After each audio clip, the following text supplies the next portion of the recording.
হঠাৎ খুব জোরে খিদে পেয়েছে, কিন্তু ঘরে বেশি কিছুই নেই। তাহলে চিন্তার কোনো কারণ নেই। আজ দেখাবো মুড়ি দিয়ে মাত্র 10 মিনিটে এমন একটি মজাদার নাস্তা যা বাইরে থেকে কিনে আনারও দরকার হবে না। রেসিপিটি এতই সহজ আর এতই সুস্বাদু যে একদিন বানালে প্রতিদিনই বানাতে ইচ্ছে করবে। প্রথমে একটি বাটির মধ্যে মেজারমেন্ট কাপে মেপে 1.5 কাপ পরিমাণ মুড়ি নিয়ে নিলাম।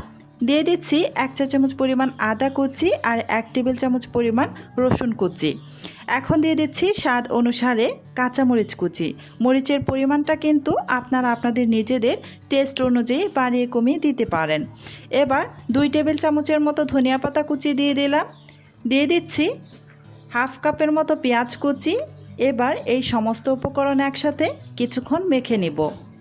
এই পেঁয়াজগুলোকে খুব ভালো করে কিন্তু মুড়ির সাথে মাখাতে হবে, এমনভাবে মাখাতে হবে যেন পেঁয়াজের পাপড়িগুলো একদম আলাদা হয়ে যায়।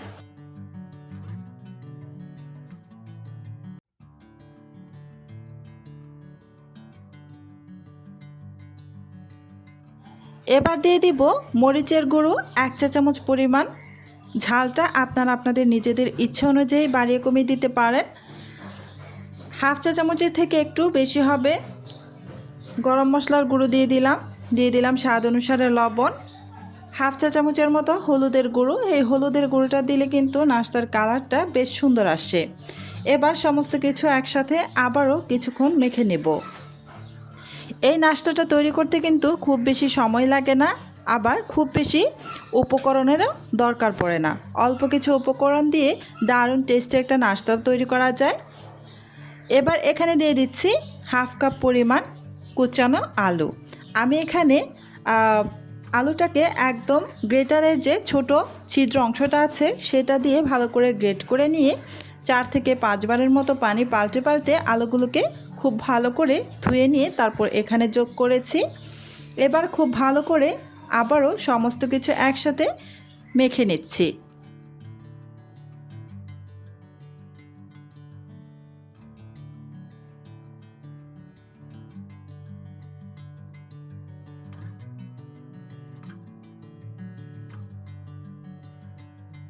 ভালো করে মেখে নেওয়া হয়ে গিয়েছে। এবার এখানে আরও কিছু উপকরণ দিয়ে দিলাম 1 টেবিল চামচের মতো সুজি, চাউলের গুঁড়ো দিয়ে দিচ্ছি 2 টেবিল চামচের মতো, আর ময়দা দিয়ে দিব 2 টেবিল চামচের মতো। আপনারা এই ময়দার পরিবর্তে কিন্তু এখানে বেসনও ব্যবহার করতে পারেন, যদি হাতের কাছে থাকে দিয়ে দিবেন, খেতে ভীষণ ভালো হবে।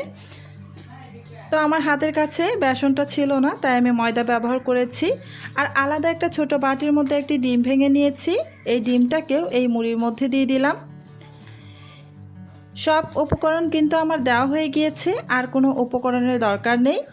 এবার সমস্ত কিছু একসাথে ভালো করে আবারও মেখে নিচ্ছি।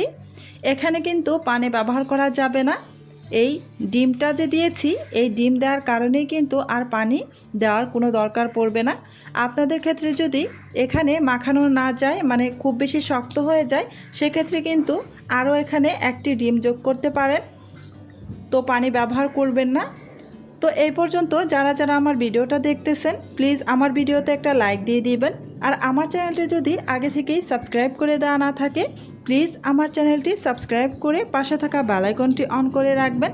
এতে করে যখন আমি নতুন নতুন রেসিপির ভিডিও আপলোড করব, তখন সাথে সাথেই আপনার ওখানে নোটিফিকেশন পৌঁছে যাবে। তো এই যে নাস্তা তৈরি করার জন্য মিশ্রণটা একদম রেডি। এবার আমি নাস্তার শেপটা দিয়ে দিচ্ছি। কিছুটা মিশ্রণ হাতের মধ্যে নিয়ে এই যে এভাবে প্রথমে গোলাকৃতি করে তারপরে এই যে চ্যাপটা করে নিলাম, পকোড়ার শেপ দিয়ে নিচ্ছি।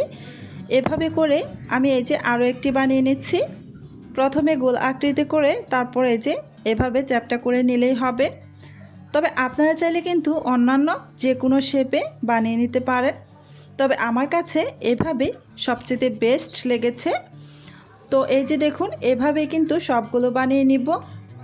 তো চুলায় একটা আগে থেকেই প্যানের মধ্যে কিছুটা তেল বসিয়ে রেখেছিলাম। এবার এখানে আমি কিছু নাস্তা দিয়ে দিচ্ছি। চুলার আঁচ একদমই লো আঁচে রেখে কিন্তু এই নাস্তাগুলোকে উল্টে পাল্টে ভেজে নিতে হবে। চুলার আঁচ একদমই লো আঁচে রেখে নাস্তাগুলো উল্টে পাল্টে ভেজে নেবেন, এতে করে এই নাস্তাগুলো কিন্তু খুব সুন্দরভাবে মুচমুচে হবে। আমি এক পাশে উল্টে দিলাম। চুলার আঁচ এ পর্যায়েও কিন্তু লোতেই আছে।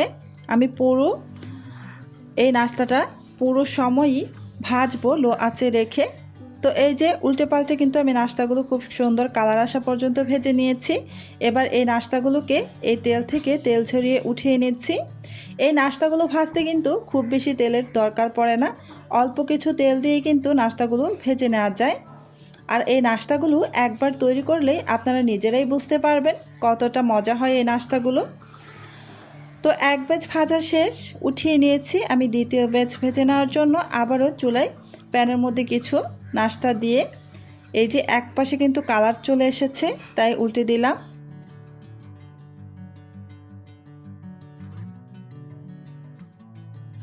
চুলার আঁচ একদমই লো আঁচে রেখে আমি নাস্তাগুলোকে উল্টে পাল্টে ভেজে নিয়েছি। আমার পছন্দ অনুসারে একটা কালার চলে এসেছে। আমি আর বেশি কালার করব না, এ পর্যায়ে নামিয়ে ফেলবো। এই তো সবগুলো নাস্তা আমি নামিয়ে নিচ্ছি।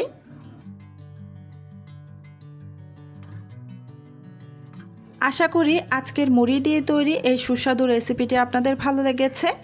যদি ভিডিওটি ভালো লাগে তাহলে অবশ্যই একটি লাইক দিয়ে আমাকে উৎসাহিত করবেন। আপনার মূল্যবান মতামত কমেন্টে জানাতে ভুলবেন না, কারণ আপনাদের প্রতিটি কমেন্ট আমি পড়ি এবং সেখান থেকে নতুন নতুন ভিডিওর অনুপ্রেরণা পাই। তো আপনি যদি ইতিমধ্যে আমার চ্যানেলটি সাবস্ক্রাইব করে না থাকেন তাহলে এখনই সাবস্ক্রাইব করে পাশে থাকা বেল আইকনটি অন করে রাখবেন। আজকের মতো তাহলে এখানেই শেষ করছি। আল্লাহ হাফেজ।